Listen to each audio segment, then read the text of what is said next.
Tonight on WUTR Channel 20 at 6 o'clock, the National Red Cross revamps its fundraising practices, and the local Red Cross helps the victims of an early afternoon fire in Utica. Those stories and more straight ahead. And good evening, everyone, and thanks for joining us tonight. I'm Steve Osterhaus. Well, 9 people are homeless tonight after fire rips through a house in East Utica. The blaze broke out just before 1 o'clock this afternoon. Firefighters first on the scene reported smoke and flames coming from the back of the building. The second floor of the house suffered extensive fire damage, while the rest of the building sustained heavy smoke and water damage. An investigation into the cause of this fire continues. The victims are being assisted by the Utica chapter of the American Red Cross. Well, at 5 and 5:30, we told you how the American Red Cross is reworking its fundraising policies. They're trying to encourage undesignated donations. But new at 6 tonight, can you still give money to specific disasters? Our Don Shipman talked with the Utica chapter of the American Red Cross today. He joins us now with more. Don? Well, Steve, the answer is yes, you can still give to specific disasters. The only problem with that is that if the Red Cross receives too much money, they can't use that money for other disasters. Now, that's similar to what happened during September 11th. Officials with the Red Cross in Utica say that this new policy will tell potential donors that enough money has been received for a current disaster and then ask them to give to the victims of future ones. Donate just to this fire. We will always accept donor intent. And that's usually when somebody makes out their check to the American Red Cross Utica chapter, and they'll put the address of the fire. The only problem with that is that money then is designated just for that fire. So again, if we have an overabundance of people that hear about that fire and just donate to that certain disaster, then there could be one 2 hours later that doesn't get the immediate attention that is lacking financially. So that's what we're trying to do. And Elias wants to remind everyone that when you donate to a specific chapter, like the Utica one, for instance, that money stays locally. It's used for any local disaster like that fire on Morris Street today. Now, as for these policy changes, they are the result of a 6-month-long process that included an examination of the Red Cross's current practices. These new policies must be in place by the end of June. Steve? All right, thanks very much, Don. Well, the man accused of killing an abortion provider in Buffalo, New York in 1998 maintained his innocence in court today. James Kopp was extradited from France early Wednesday morning and was then arraigned in Buffalo on federal charges. He pleaded innocent to those charges today, while the victim's widow, Lynn Slepian, looked on. Kopp wore a bulletproof vest during those proceedings. Kopp's attorney says thousands of people have offered financial support for Kopp's defense. Covering America tonight, Salt Lake City, Utah is offering a $10,000 reward for information about a missing girl. Police say 14-year-old Elizabeth Smart was taken at gunpoint from her Salt Lake City home at 2 o'clock in the morning Wednesday. The kidnapper apparently forced his way through a window while Smart's parents were asleep. The man allegedly told Smart's little sister he'd harm Elizabeth if she said anything, so the sister waited several hours before alerting her parents. Police have been interviewing her friends to see if they can get more information about her kidnapping. A local business is expanding with a little help from local government. Artronics in Rome makes custom cables for everything from subway doors to high-tech computers, and now they'll be doing it with 2 more employees. And gave us the incentive to actually do this. We were concerned that we didn't have proper financing to do it, and this has been a big help. Rome Mayor Joe Griffo says that small businesses are an important part of diversifying the economy. Insurance representatives from across the country are getting a special look at the city of Utica. Today, the National Insurance Task Force took a bus tour of Utica. The tour covered 13 miles of city streets, stopping at homes that have been newly renovated with the help of the Home Ownership Center. Also a part of the tour today, insurance representatives got to hear about revitalization plans for the future and how much work it takes. Just from the start to finish, it takes roughly a year just to do one house when we do a full rehab on it. And we'll put about $90,000 into the home, but it'll be sold to a first-time home buyer for about $50,000 or less. on the basis that they will live in it for a minimum of 7 years. The National Insurance Task Force is hoping to implement an insurance partnership with the Home Ownership Center, one that's used across the country and promotes home security. What does it take to be a city of trees? Well, folks in New Hartford have the answer to that by planting more than 60 trees a year. And they're now celebrating their 20th year as an American Tree City. This is quite a special commemorative because not that many villages or cities even make it this far. And it takes quite a commitment on the part of the villages, including the citizenry and also the elected officials and the maintenance department to maintain the status. New Hartford residents and school children filled the park for today's celebration. We're just getting started here on WUTR Channel 20 at 6 o'clock.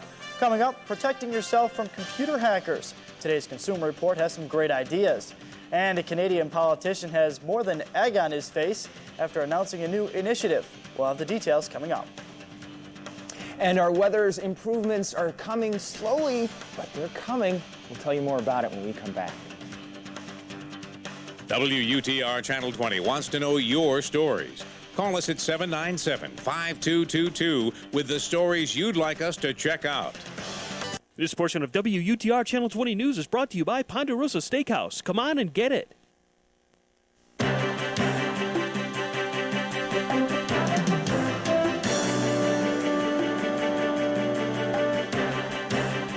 And welcome back. Meteorologist Mike Cameron joins us now with a look at the weather. Yeah, it's kind of cloudy today, huh? Well, at least we didn't have the severe weather that they had in some parts. Could have been worse. Oh, yeah, and then some parts of our viewing area certainly got rocked yesterday and hopefully have been recovering today.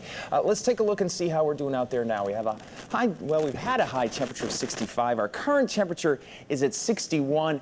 Dew point temperature 57, so it's a little bit still moist out there, and that's why the humidity is almost at 100%, sitting at 87%. That's kind of why we've had some drizzle around during the early afternoon, too. And we could, through this evening, see a little bit more of that drizzle, especially areas to the south of Utica. Temperatures holding in the 50s through the evening, 40s overnight tonight as skies clear. Could even have some patchy fog in some of the valleys tonight. And then tomorrow we're expecting a high of 74, and we'll do that with lots of sunshine by the time afternoon is here. And temperatures now kind of cool across the entire state and sort of flip-flopped. This doesn't happen very often. Sometimes it does, but not often. Temperatures are warmer to the north than they are to the south, and that just happens to be because, well, the south is actually under more clouds than the north. In fact, across northern New York, they've seen some sunshine today, but from our area down to the south, that's where the clouds have persisted, all because the front that brought all of the severe weather yesterday has sort of gotten stuck, and it's just going to take a little more time for it to finally push off the coast and for us to see this drier air, at least as seen in the visible satellite imagery, to move in. Not a lot of clouds here.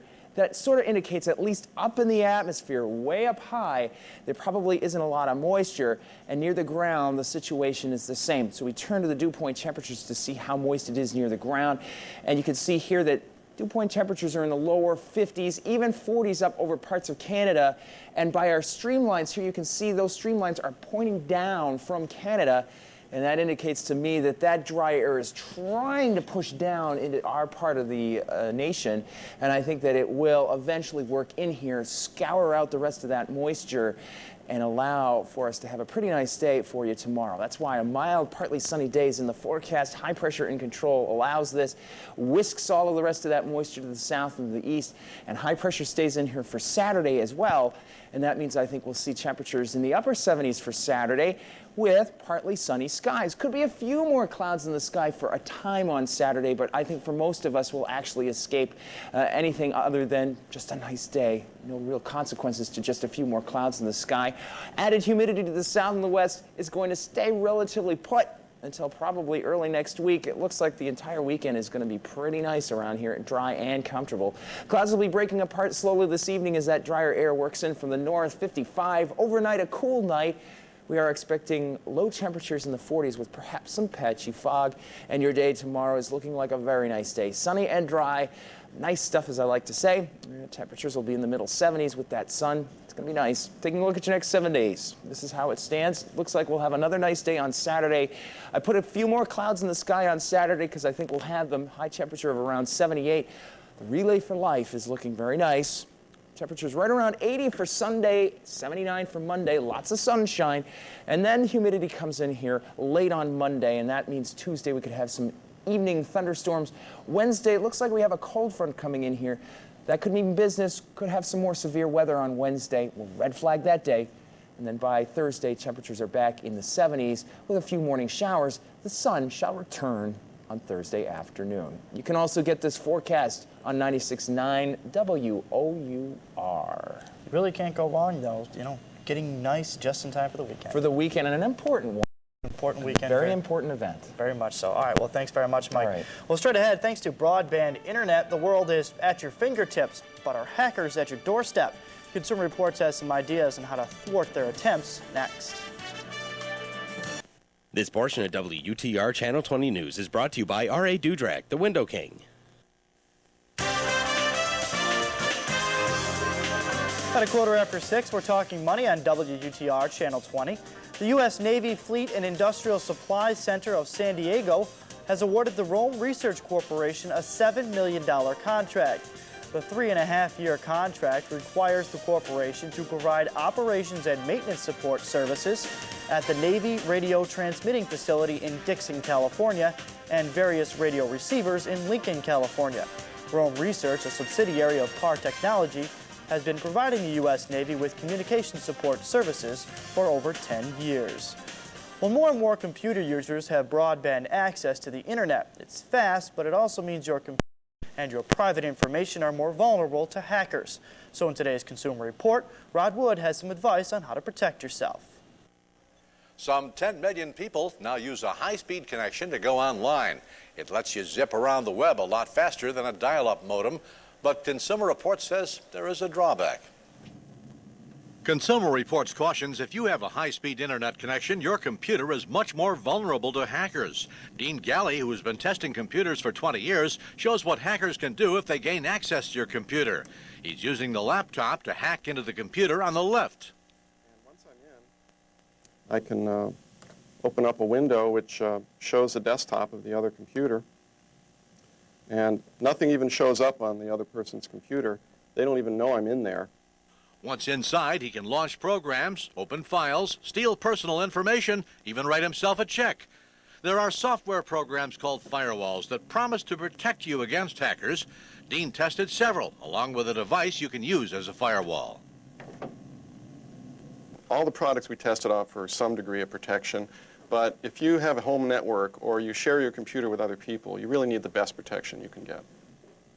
Consumer Reports found 2 products offer the best protection: Norton Personal Firewall 2002 for $50 and Zone Alarm Pro, also $50. Once you install them, the programs will alert you if someone tries to gain access to your computer. In just one night, hackers attempted to get into Dean's computer 7 times. This attempt to get into my computer here came from, it looks like someplace in Spain. In fact, it came from a university near Madrid. Now, if you have Microsoft Windows XP, it comes with a firewall. Consumer Reports found while it doesn't offer the maximum protection of Zone Alarm Pro or Norton Personal Firewall, it should be fine as long as you're careful about opening email attachments and files from disks. Be aware you do need to activate the XP firewall in order to get the protection. Another important thing to remember, you're less vulnerable to hackers if you keep your computer in good condition and running smoothly. With your Consumer Report, I'm Rod Wood.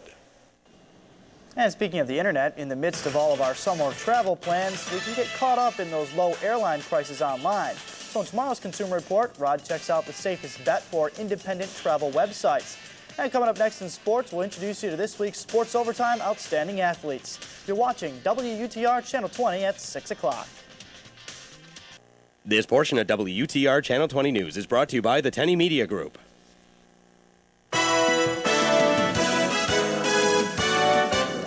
A pair of Clinton seniors lead the Warriors baseball program in a new direction. Good evening again. For the second straight week, you get 2 Sports Overtime Outstanding Athletes for the price of 1. The Clinton Warriors baseball team made history this year, and Mark Dudek joins us now to tell us how they did it. Mark?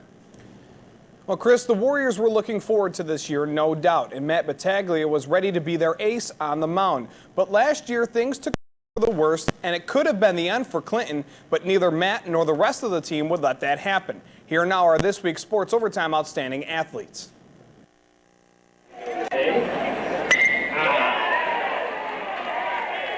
Tore some ligaments in my elbow last year, and I had to have Tommy John surgery. And the doctor said that I could come back this year, but only play second base. I wasn't able to do any pitching at all. That could have been the end of Matt's season right there, but he wouldn't let it be. Instead, he took a spot at second base and picked up right where he left off. I knew it wasn't going to happen. I just focused all my efforts on playing second base and just doing whatever I could to help this team. Who knows why it happened, but it did happen. And he's been our MVP. As a sophomore and a junior, he was our MVP. He doesn't make mistakes. He was our leading pitcher. He's one of our best hitters. Senior shortstop Kellen Finn was also a big part of the Warriors' success this year, using his bat to help them win their first ever baseball sectional title. Shocking, actually, and surprising, but we were glad. We knew we could do it. Excited. This was probably the best chance we had of winning a sectional title. I didn't know how far we were going to go, but I knew this was a team that could do it because we had guys like Kellen and Matt, who are our captains this year, and they're our leaders, and we had 6 other seniors. I run this team worked hard the past couple of years in the summer and every day in practice, and to accomplish that, and no one really expected it, but we just took it one game at a time, and it was exciting. It may have taken a while, but the Clinton Warriors can be proud that they accomplished their goals the old-fashioned way.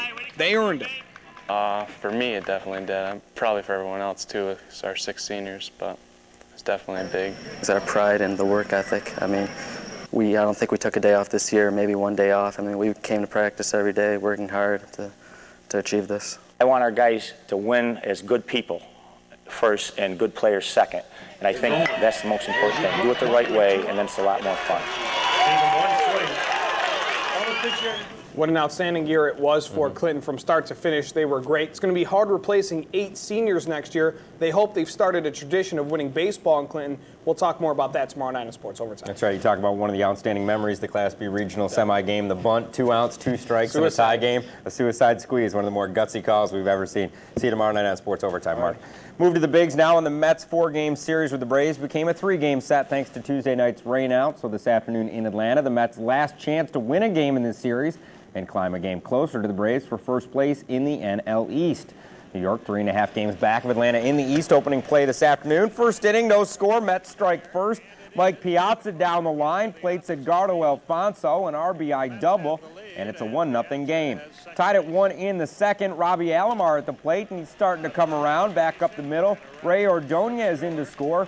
It's a 2-1 Mets lead. Same score, 4th inning. Keith Lockhart at the plate facing Jeff D'Amico. He gets into one to right, but Super Joe is there. Joe McEwing robs the home run and a great defensive play. But we go to the 7th, tied at 2 now. Wild pitch by David Weathers, and Keith Lockhart comes in to score the game-winning run. Mets fall to the Braves. They get swept down in Atlanta, 3-2. We'll have Yankee highlights for you tonight at 11. Mets fall today, and that'll do it in sports. All right, thanks a lot, Chris. All right. Now to our WUTR Channel 20 reminders. The City of Falls has issued a boil water advisory effective immediately. City officials remind customers to bring all water used for cooking and drinking to a rolling boil for at least 2 minutes before using. New tonight on WUTR Channel 20, 11 at 11, as a senior member of the U.S. Intelligence Committee, Congressman Sherwood Boehlert discusses the progress being made in the hearings about the September 11th terror attacks and the government's efforts to prevent them. Plus, graduates from a local program aimed at strengthening families talk about the program's effectiveness in reducing problem behavior among the kids in the family. And listen up, all you couples about to get married. Have you ever thought about getting wedding insurance? We'll tell you if it's a good idea tonight at 11. But first, a final check of the weather with Mike. I've heard of a prenup. But wow. You never know. Oh, geez, what could go wrong? Not in the weather department. Things are going to be going right, and I think that the trend is continuing to trend that way slowly. Cool air, drier air is filtering in from the northwest, and that will hopefully whisk out these clouds by tomorrow afternoon. And as that does so, it should send some fair amounts of sunshine into the forecast for tomorrow. Nice stuff, I'll say. Temperatures by then should make it into the middle 70s if we see that projected sunshine, which I certainly hope we do, because then my forecast would be wrong if it didn't, and then I'd be very, upset. Well, for your sake, I hope it's right. All right, I'll take out insurance. All right, yeah, it's a good idea. Thanks, Mike. Well, finally tonight, Mayor Gerald Tremblay of Montreal got an unwelcome serving of dessert today. The mayor got a whipped cream pie in the face from a rubber-nosed protester shortly after giving a speech. The pie thrower bolted out a back door, followed by a couple of security guards, of course. Montreal police arrived, but waited as the pie thrower, who gave the name Pop-Tart, held an impromptu curbside news conference. Pop-Tart said he was protesting what he called Tremblay's lack of vision as a mayor. Well, you can't see with all that pie in his face. It's tough to see when you have that in your eyes. Tremblay, though, did not press charges. Well, pretty good-natured guy I was going to there. say, at least he was a good sport about it in the end, right? I hope he maybe sits down with the thrower there and maybe finds out what he wants to know, get more done about. Maybe they could go out to dessert for a slice of pie, perhaps. Perhaps. All right. Thanks very much for joining us tonight. Peter Jennings is next, and of course, we'll see you back here tonight at 11. Good night, everyone. Night. Right.